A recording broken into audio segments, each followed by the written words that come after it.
Welcome to A Pair of Bookends, the book club you can carry anywhere. I'm your host, Hannah MacDonald, and I'll be bookending the conversation with some of the most exciting voices from the bookish world. Hello and welcome to another episode in our debut Spotlight series, where we shine the light on the freshest authors and their work. Today, I am thrilled to be shining that light on Rewitched, the debut novel from Lucy Jane Wood, a comforting and heartwarming tale of witchcraft, friendship and loyalty. If you're looking for the perfect autumnal read, this is it. Joining me today, I have author of Rewitched, Lucy Jane Wood. Lucy is a writer and content creator based in London. Lucy has worked for major publications as a freelancer, including Marie Claire US, Cosmopolitan UK, MTV and Metro, amongst others. Over on YouTube, Lucy creates content on books, fashion, home renovation and more, and her cozy uplifting videos has made her the internet friend for over 200k subscribers. Her debut novel, Rewitched, is out now and published by Pan Macmillan in the UK and published by Berkeley in the US. And here to chat all about it, welcome, Lucy, to A Pair of Bookends. Thank you so much. I'm so excited to be here. Thank you very much for having me. I'm so excited to have you. And for a lovely intro as well. Thank I'm flattered. I love that. So we're recording this at the very start of September. Literally, 2nd of September, back to school. Yes. And it's very back to school vibes today. When this episode goes live, like I said, your novel will be out in the UK and the US. How are you currently feeling? Do you know what? I'm actually feeling really excited about it now. I think it's felt like such a long time coming. It's been, over a year that my publishing deal's been in place, kind of thing. So it feels like it's been a long time coming. It's long overdue. And I'm kind of just ready for it to be out in the world now and to be, actually, I take that back. I'm not sure I'm ever ready for it to be out in the world, but I'm feeling positive about it now rather than completely straight up terrified, which I was for a little while. You've got this. Yeah. I'm so excited for you. Thank you. I appreciate that. I'm not so convinced, but I appreciate that. No, it's going to be so exciting. Before we delve into your book and your journey as a debut author, I do have to open this episode by asking a very important question, which is, what are you currently reading? That is a very good question. Do you know what? I am literally tonight. I've penciled it in for tonight because Monday night is quiz night. We watch Only Connect and then University Challenge. And then I do some reading afterwards. It's I'm obsessed with this. My favourite cozy night is Monday night. And I've got a proof copy of the new Sally Rooney. Shut up. I know. Shut up. I've got friends in high places. How have you managed to get there? So I've worked so hard, Lucy. I know. Well, I've got, as I say, friends in high places, and I won't reveal who it is just in case she's not supposed to lend it out to me. But it's been sitting on my bedside table for about a week while I finished my previous read, and I've been saving it for like the perfect cozy Monday night setup. So that's what I'm diving into tonight. And to say I'm excited is an understatement. Oh my God, I'm so jealous. But I am holding off. I say holding off like I've even got access to this copy. I do not. Well, it's not long to go now, is it? It's like, no, I think it's not. The week after it's mine. Not. But I go on holiday like 3 days after it's released. So I'm like, I'm going to get a copy for holiday. Yeah, it's got to go in the Can suitcase. be, dedicated holiday read. I'm so excited for it. But I'm very jealous. So yeah, well, I'm sure it's going to bring endless emotional turmoil. So perfect for holiday vibes, actually. Yeah, for real. Let's dive into your journey as a writer. Okay, cool. So I love to start on debut spotlight episodes by finding out what the experience has been like for a debut author. But I'm especially curious about yours because I imagine, and I'm saying I imagine, I don't know for sure, obviously, but that your online following will definitely appeal to publishers in terms of, it's great marketing appeal. They know that you've already got an 100%. audience. Yeah. It sells books. That's what they want. Exactly. So I was curious whether you feel that that's kind of helped you on your journey, or whether you felt a lot of pressure having that audience already in place, or both. Oh, What's that been definitely. like? Both can be true at once, I think. Yeah. I mean, I don't know if you know the story of how it all came to be, kind of thing. No. But basically, I'd been writing this book for about 3 years, but kind of very much like kept it close to my chest. And I'd only mentioned really kind of in passing little tiny hints here and there that I was working on something in my spare time kind of thing. And I'd mentioned it in passing in a couple of videos. And it just so happened that my lovely editor, Lucy, was looking for YouTube videos ahead of a trip to New York. And I had some New York vlogs on my channel. So she'd watched those, stumbled across them, watched a few more of my videos, and picked up on these hints that I was writing something in the background. So she got in touch completely out of the blue and was like, just wondering like what it is you're working on and if it's something that I might, be interested in hearing a bit more about. So I sent over the first 3 chapters to her, and then she wanted to see the full thing. And yeah, it all just went from there. It turned out that she'd been on the hunt for like a cozy, witchy, romantic-y type, dabbling in that area. And yeah, it was like a bit of fate intertwined with a YouTube channel. So yeah, it's a lot of interesting different factors of how it kind of came to be. So I mean, in that respect, having the social media platform literally made it happen kind of thing. Absolutely. I mean, that sounds like a story that's very on brand for the book. That's kind of like very magical and coincidental. There's so much like a slight little bit of magic in place with the whole thing and like how it's all come about, really. Every step there's been like slight little twists of fate or like little signs from the universe that it's kind of meant to be.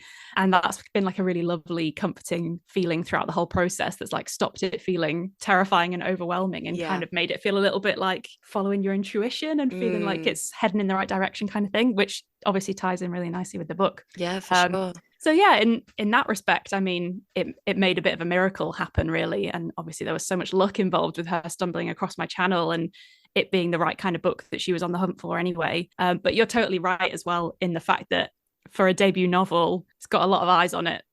From the get-go, which wouldn't necessarily be the case if it had been a more traditional route. So yeah, definitely swings and roundabouts in that respect. But I do get the impression, because I've had a look at some of your YouTube videos, and I definitely get the impression that you've got an audience that's really rooting for you. 100%. So that must be quite comforting as well for you. Yeah, absolutely. I mean, I have always said that the community that I've ended up with online is genuinely one of the nicest ones out there, I think. I mean, we all have such like similar life experiences and the same sense of humor, and like we love the same kind of hobbies and interests and that kind of thing. We're all really similar people. And I think we're all kind of rooting for each other all the time. And it feels very much like, seeing your friend achieve something in that respect and wanting to kind of cheer for them and support them in that way. And I've really felt that right from the beginning, even when people were kind of guessing what I was working on or whatever before I'd announced anything. So that's been a real comfort through the whole thing. And the support that I've been shown with it has just completely, like, it's absolutely bewildering. Honestly, it's such an amazing feeling. It feels like you're kind of just like being carried along, and that's a really lovely feeling. Yeah, for sure. I was at the Fern Cotton's Happy Place Festival yesterday, and she was talking to Olivia Atwood for like a Happy Place podcast recording, and they were talking about like the dark side of being online and like trolling and all that kind of stuff. And I think Olivia Atwood's done a documentary about trolling, so that's why they were talking about that. But it was just so nice to then like have a look through when I came home to have a look through your YouTube videos. I was like, wholesome this side is the of things. Opposite end of the spectrum. It's like, I mean, such a wholesome place. Don't get me wrong, like no one gets away without any of the bad stuff. Of course, yeah. It comes with a fair sprinkling of that in the mix as well. But I mean, on the whole, I have very much ended up on the wholesome, lovely side of the internet. I'm very happy to be there. As you should. Let's get into Rewitched. Sure. Could you tell the listeners a little bit about Rewitched? Yeah, absolutely. So Rewitched is a 90s inspired, nostalgia filled, very cozy, comforting story about a witch called Belle Blackthorn who is completely burnt out. Through her 20s, she's been working at her beloved Luna Books, little indie bookshop, which she's basically raised from the ground up. And she's trying to protect all of its like whimsy and charm from her horrible toxic boss. And all the while, she's also obviously trying to conceal her magical powers from everyone around her because she lives in the non-witch world. But then the day before her 30th birthday, Belle receives an unexpected letter from her estranged coven, who she's never really had anything to do with. She's always kind of left her magic on the back burner, and life has got in the way of really letting her powers flourish. But this letter arrives the day before her 30th birthday, and it turns out that she now has to face a trial to decide whether she is worthy of keeping her magic or whether it's going to be taken away from her for good because she's neglected it for too long. So that kind of kicks off her adventure, and she will need all the help she can get from the lovely women in her life, her mum and her best friend, and a couple of others. She comes across a slightly mysterious magical mentor along the way who is there to help her out. And there is also an infuriatingly handsome watchman who has been drafted in to protect her while all of this is going on. What exactly. What's a gal to do? So yeah, that's pretty much Rewitched in a nutshell, I would say. That is a very good description of it. I absolutely loved this book, and like I said before, it is like the perfect book for the time of year that we're moving towards. It's made for spooky season. 100%. It's a book written for blanket on the sofa, big cup of coffee, cinnamon bun, curled up for an afternoon, 100%. Yeah. And it's, I mean, I can see a Luke's coffee cup above you. Oh, well, there we go. She's holding up a Luke's coffee cup. It's pretty much the stamp through my entire life. Well, I was thinking, because when I was reading it, I was definitely getting a Gilmore Girls vibe in the sense of this.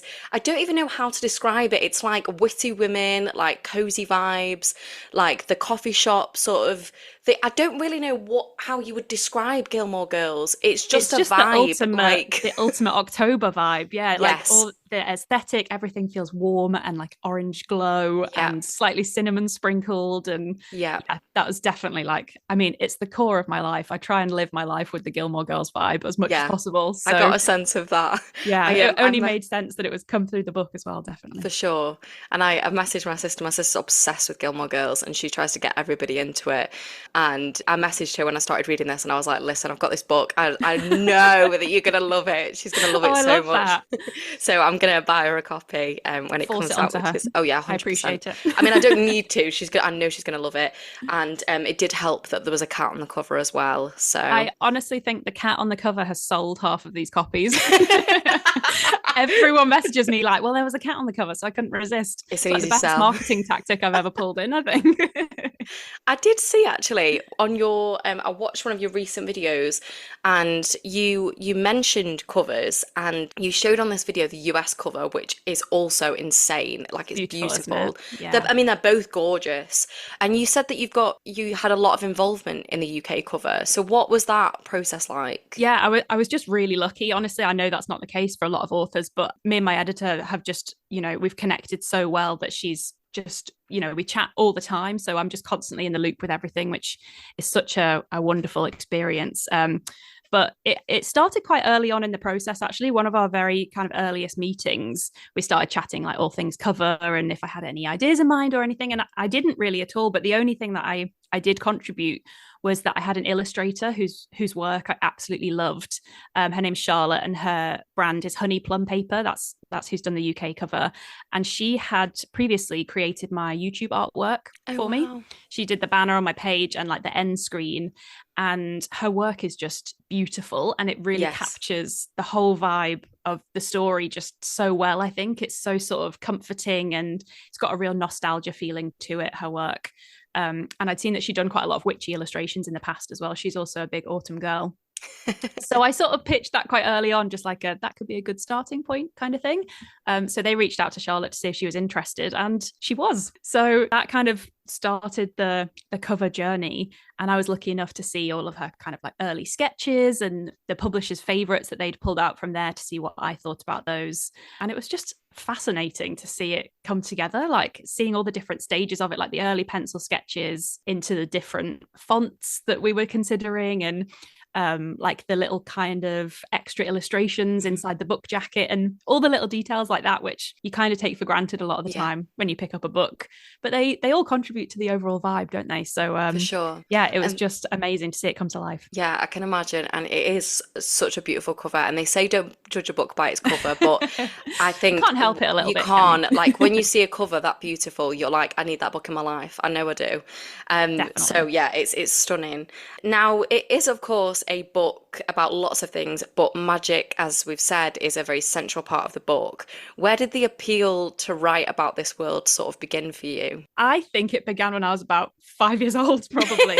I am like a full hardcore millennial through and through. Yeah. So I just think that everything I've ever loved has been magical.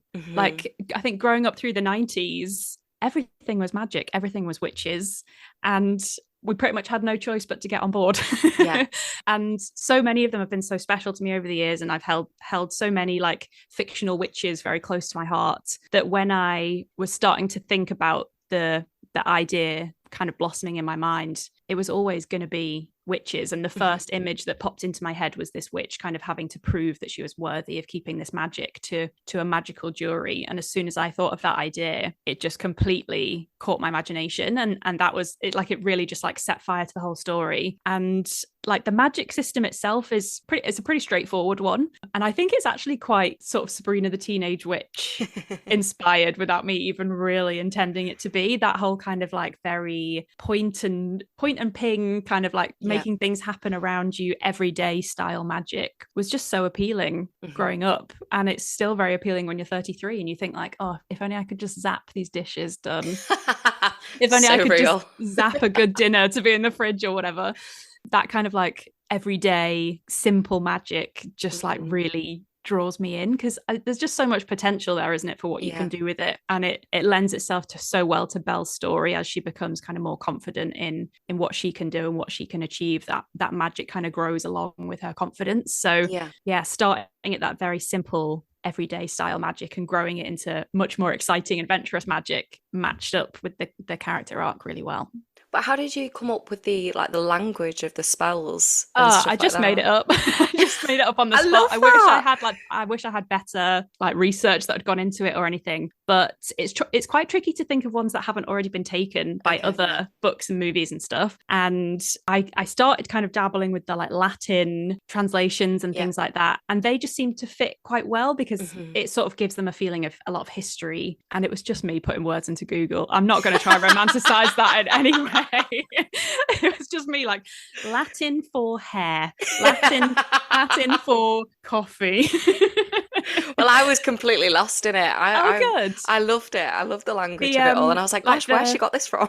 Yeah, well, like the kind of very simple spells were literally just that. I wish there was a more complex, interesting story behind them. The like allegories and putting together the challenges and stuff, which are more sort of poetic and have a bit more rhythm to them and stuff like that, they were a little bit more creative. But the spells were very much just on a wing and a prayer. And hoping that no one called me out on my terrible Latin. Who would dare? Well, who knows? Who knows any Latin? Certainly not me. No, me either. Now, you were just saying about how Belle, you mentioned that she's trying to prove this worthiness, of her worthiness as a witch and her worth in this magical world. Yeah, linking on from that, I think there's a lot in the book about sort of aging and pressures on women and sort of reflecting and being in conversation with your younger self. And Belle reaches 30 in the book. And I'm going to be 30 in January. And it's on the horizon. It's on the horizon, and it feels like quite a scary, like intimidating time. Definitely. And quite a milestone to reach. And there is a lot of pressure on women at that age. And of course, it's about her proving her worthiness as a witch. But I felt like it was also kind of a metaphor about this, how trying to prove your worthiness as a woman, trying all the pressures that we face, and how you feel like you're supposed to have it all together. If you could tell your younger self something, for one, what would it be? That is a very good question. And it's one I had to think about a lot, obviously, because the younger self like comes into the story quite a bit. And I think as I've got older, I think the last few years anyway, maybe even since turning 30, I felt quite connected with my younger self. And I always try and keep her quite fresh in the back of my mind a lot of the time, because I think, doing things that would have brought her joy can bring you a lot of joy when you're 33, thinking of your 16-year-old self, things that she couldn't do or wanted to do, doing them now is equally joyful for yourself. But I think I would say make more decisions for yourself rather than keeping other people in mind, with the choices that you're making for your future and that kind of thing. Like, your future really is just for you. And I don't think I was very good at the whole like main character energy thing when I was a teenager. I took everybody else, you know, so in the picture. Yeah. And that really affected a lot of the decisions I made at that age in my late teens. So I would like to encourage her to like prioritize herself a bit more rather than figuring out how she can fit into everybody else's picture. And I think I'd probably ask her for some advice as well, because in a lot of ways, she was a lot braver and a lot more ambitious. And I would love to kind of get her perspective on like, you know, what should I do next? Or like, what could we achieve next? Because I think she dreamed a lot bigger than I have done over the past few years and until writing this book, really. So yeah, I would love to get her kind of say on things and maybe what I should do next. I'd be interested to hear that. But it's a very exciting, ambitious thing that you've done, you know, writing this book. So Yeah, absolutely. It was a real turning point for me in how I've been feeling about my life and what I want to achieve. And it's ended up being weirdly a bit of a self-fulfilling prophecy writing this story and kind of like rediscovering your own magic and, you know, firing up your old potential that you've kind of let fade away. Writing that story has ended up being me doing that, which has been a lovely feeling. Yeah, I can imagine. Yeah. And there is a really powerful moment in the book that I want to speak about when Belle talks about a spell that she's used to try and make herself thinner. And yeah. when criticized, she says, obviously, you've never been at war with your own body. And I imagine this will resonate with a lot of women at any age. And it especially resonated with me. Why was it important to you to represent this? Because I feel like this is a sort of similar theme as being in conversation with your younger self. Yeah, absolutely. So that part of the book is when she's kind of being presented with like moments that she's used her magic in the past. So I had like a massive brainstorm for quite a long time about what I would have done with magic through my teens and my 20s. And I wanted to be really honest about that and not kind of sugarcoat it at all. Yeah. And honestly, the first thing that came to my mind was that I would have just tried to change how I looked constantly. I would have completely wanted to change my body. I would have completely wanted to change the size I was at, the way my body looked, the shape, the weight, everything. That would have been my priority. And it was a priority for such a long time. It took up so much headspace through my 20s and, you know, had some really, really rough times with it along the way. But I've definitely, you know, grown a better, healthier relationship with that as I've got a bit older. But it was such a fundamental factor of everything I thought about from one minute to the next through my 20s. It was all consuming for a really long time. And I wanted to be, you know, honest about that. And I think that would be the case for a lot of girls in their teens and 20s. You know, there's so much an unbelievable amount of unrealistic pressure put on you from the minute you're born, really, to you know, still at this age now, but particularly that bracket of time when you're supposed to be as beautiful as you can possibly ever be. I wanted to, you know, reflect that in what my magical choices would have been if I'd been in that position. I think that was the perfect word to use for it when you said then that it was all consuming, because it felt exactly the same for me. It consumes like your every thought, and it can have a total impact on your day. Like I used to weigh myself daily, and think, absolutely, same here. And I like to think that maybe it's not quite as all consuming these days. I'm sure it very much is, but I think we particularly grew up in grew up in the era of the dark times. Very much, you know, skinny or nothing. And I like to think that maybe times have changed slightly for young girls now. I hope there's a slightly healthier perspective on all of that. But I'm sure, you know, the pressure never goes away, does it? No. And I don't think we'll ever stop thinking about it completely, because even though you try and retrain yourself and you go through all this therapy and whatever, you can never take those thoughts away completely. They're always in the back of your mind to some extent, are they? But you just have to learn to be a lot kinder to yourself about it all, and not so critical of yourself all the time. So that would have been a very kind of honest reflection on what I would have done with magic aged, you know, 21 or something. That would have been my first priority, which is slightly depressing. No, not at all. But what would be, if you could use magic in your life now, what would be the first thing that you'd use it for? Like, redecorating my house, 100%. If I never had to pick up a paint roller again, I would be absolutely delighted with that. That's the thing, isn't it? Like, as you fall into like domestic life into your 30s, and you're like, oh well, I'd use magic to do the dishes and clean the floor and all the little things. Though, basically, I suppose the nice thing about it would be that it would free up your time so much more to focus your time into what really brings you a lot of joy. If you could spend more time writing or reading because magic could help you out in the more mundane ways, then that would actually bring a lot more magic in other ways to your life, which is a slightly less, grey way of thinking about things. I like to think that, I'd use magic for like world peace or like Exactly. something. But to be honest, I'm probably just gonna like have a coffee brought to me in bed every morning. Exactly. Like And like keeping your coffee hot when you forget that oh it's my God, there that or is something like such that. a good idea. I mean, I know we have Not the microwaves, same. but it's Not just the not the same. same. No, exactly.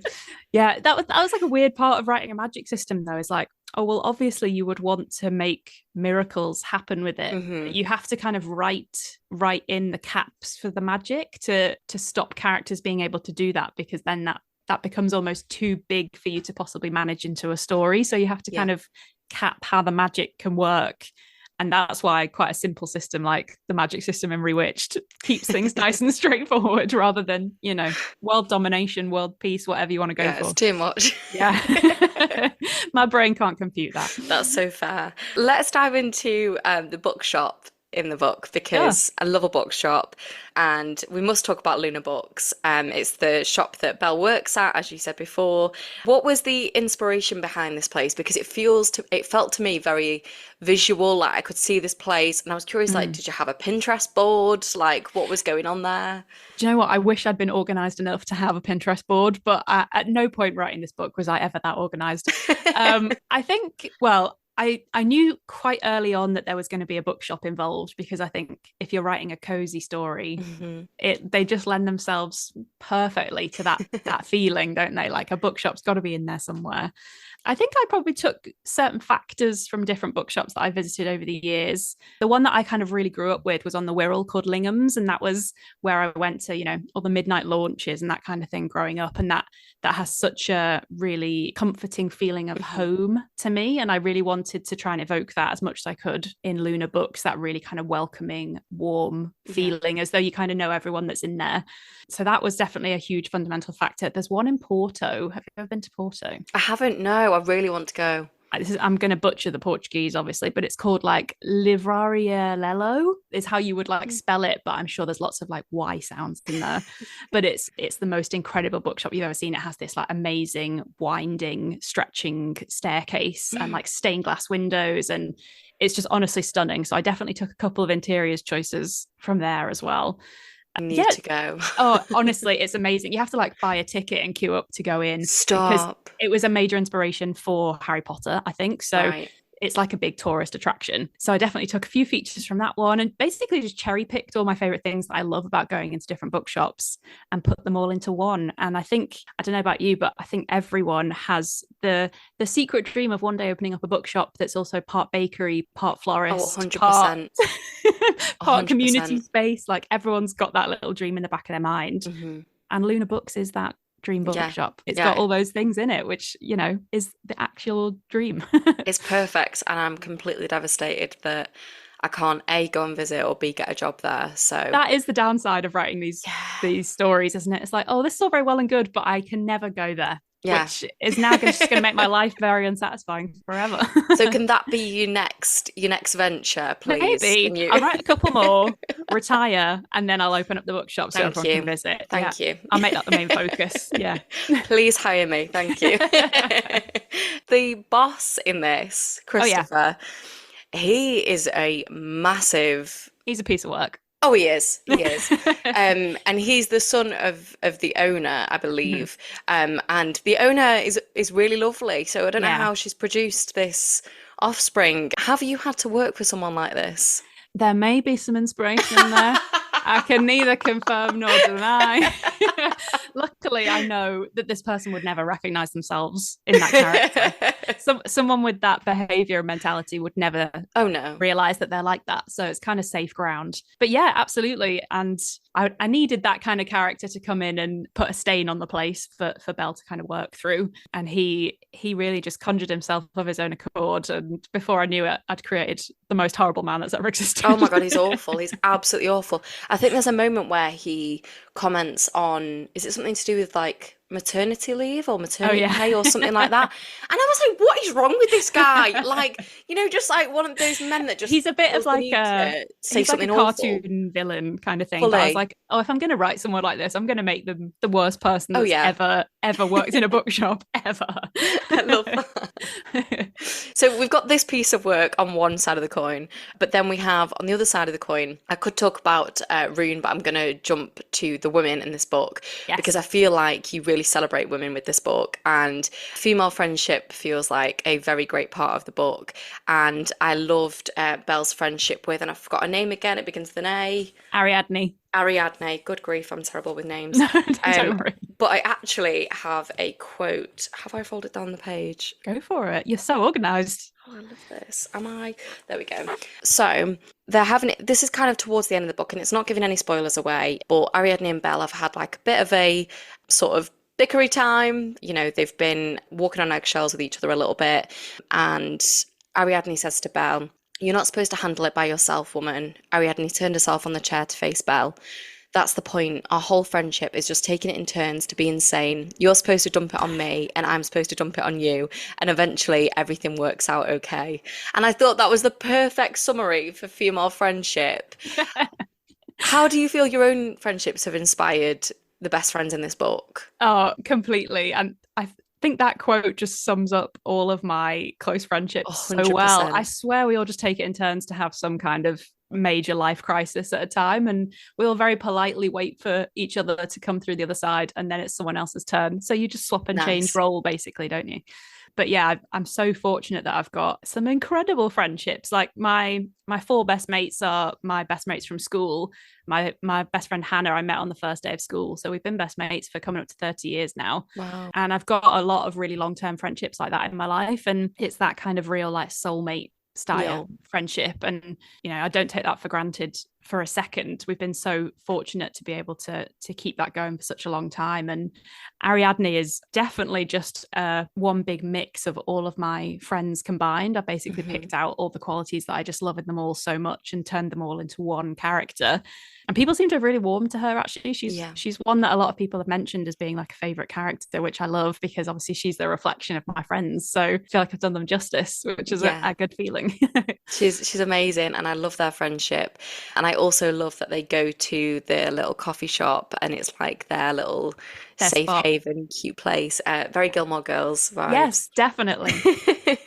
And they live together as well, don't they? And yes. I just feel like I've said this on the podcast before, but I feel like there's a sort of different intimacy to female friendships. It feels like, especially with friends that you've been with, like you said, for like 30 odd years, if you've been friends with somebody for that length of time, it's like you just don't have to tell them anything about yourself. You don't have to tell them why a comment's bothered you, because they know your past, they know your traumas, they know your triggers, like they know everything about you from them. You really can't. Yeah, they can read you like a book. Absolutely. Yeah. And I thought you captured that really beautifully. Oh, thank you. It's really important to me, that kind of like girlhood is something that I just like, I feel so strongly and passionate and have such a passionate love for. Like it just fills me with so much joy. So yeah, writing that into the story was really important to me. I always wanted Belle to have, this really strong support circle, and for that to include lifelong friends that were really precious to her. So yeah, I love them together. I love their little dynamic. They're great. And I also want to ask about some other special women in the book, which is her mum and Nan. Yes. And in your acknowledgements, you reference how important your own mum and Nan have been to you, your nans, I should say. And in this book, you write about Belle having this realization when you become an adult, and the sort of roles reverse a little bit, and there's sort of a dynamic shift in that sense. And I was curious why it was important to you to capture that. I think that's just something that I've really experienced over the past few years, and it's such a wake up call. It's like and I swear it just creeps up on you one day, like at one random day, it will just completely catch you off guard. And like the visual that's in my head when I think about it, it's like a seesaw, and it's almost like you're on the seesaw with your mum or your parental figure, whoever that might be, and suddenly the weight of the seesaw tips slightly, and it's kind of gone the other way in terms of like who is feeling the protectiveness and who is feeling the need to be like looked after slightly. Not to make my mum sound 90 years old. I mean, she's literally like just turned 60, but it's like a really weird part of getting older, isn't it? Is that you feel that slight dynamic between the two of you change and shift slightly, and it becomes more of like an even playing field, I guess, the looking after part and the protectiveness. And it's nice in a way, you know, you feel like you want to wrap them up and look after them, and the thought of ever losing them suddenly, you know, starts to pop into your mind a little bit, but it just makes you appreciate them so much more, I guess. They stop becoming this like untouchable, powerful person that, you know, is kind of magical in their own way, and they're just doing life for the first time the same way that you are. Yeah, exactly. And you think back to the times that you'd like argue when you were a teenager, and you'd be like really bitchy about your mum, like, mum's so annoying, and then you're like, does why anything was I make like you that? feel like a worse person? Oh my God. Thinking about it, I'm just like, wow, I would have kicked me out. Yeah, fully, she had a right to ground me. It'll come back to bite us at some point, I'm sure. Oh, please don't say that. Good God. Yeah, I can't wait to have my own kids and have them. It's going to be interesting, isn't it? And see my mum is instantly going to get a message and I'll be like, I'm sorry, Mum. How did you handle it when I did this awful thing? Because I need to find out how to handle this. Can't cope. I think that I am going to leave it there with questions about Rewitched, because I don't want to give any spoilers away, and I just think people need to go buy themselves a copy. I think it's as simple as that. I think from everything that we've spoken about, you know, there's so much in this for every gal out there, and I just know that it's one of them books that I'm not a massive rereader, but I know that I want to reread this. I love that. It just gives you that feel. It's like, you know, people having Gilmore Girls as their comfort watch. This is like the perfect comfort read. That's exactly what I wanted it to be, so that really makes my heart very happy. I always wanted it to be something that you could go back to, and maybe like quotes that would, you know, leave themselves like stamped on your heart kind of thing. And I wanted there to be this feeling of like familiarity, and that you've almost kind of met these characters before, and that you can see yourself in those shoes. So that's a very huge compliment. Thank you very much. Oh, and it's meant as one. You know, it is a really magical book in every sense of the word, and you write these characters so well. You do feel like you know them, and they are characters that you want to return to. So thank you for writing this beautiful book. And absolutely. It's been honestly probably the joy of my life, the whole thing from start to finish. Love that. Yeah. And it's out now in the UK and the US when this episode goes live, which is so exciting. So I will pop a link in the show notes for people to order themselves a copy. Thank you. Before I let you go, I love to finish on recommendations. So is there anything that you've been reading or enjoying recently, whether it's, you know, reading, watching, listening to, anything you've been reading over the summer? I have just finished Once Upon a Broken Heart by Stephanie Garber. Yeah. I think. And I had such a blast with that book. It was such a fun time. I really wanted to read something that felt like fairy tale-ish. I never really reach for anything like that that's really kind of magical, but in a different kind of way. It's almost like a very romantic kind of ethereal feeling, almost, to like the fairy tale picture. And I just thought it was great. I had such a good time reading it, and I can't wait to pick up the sequel. So if you're looking for something that's very kind of, it feels like the feeling of reading a kid's book, but for an older audience, and like I just had a great time with it. So that's probably my top recommendation right now. I love that. That's such a great recommendation. And I haven't come to Stephanie Garber yet, so it's a really fun one. Add that to my list. Thank you. Lucy, it was so much fun chatting to you today. Oh, it's been so lovely. Where can my listeners follow you on social media? Oh, where can't you follow me? You can find me on YouTube and Instagram and TikTok are my trio these days. And I'm just Lucy Jane Wood on all of them. Wonderful. And I will link that in the show notes. Also, go buy yourselves a copy, go subscribe to Lucy on YouTube and go give her a follow.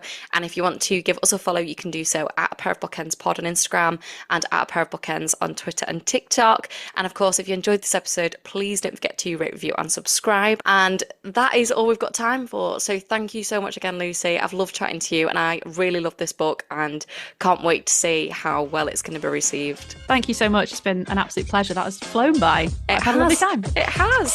Thanks for listening. Goodbye.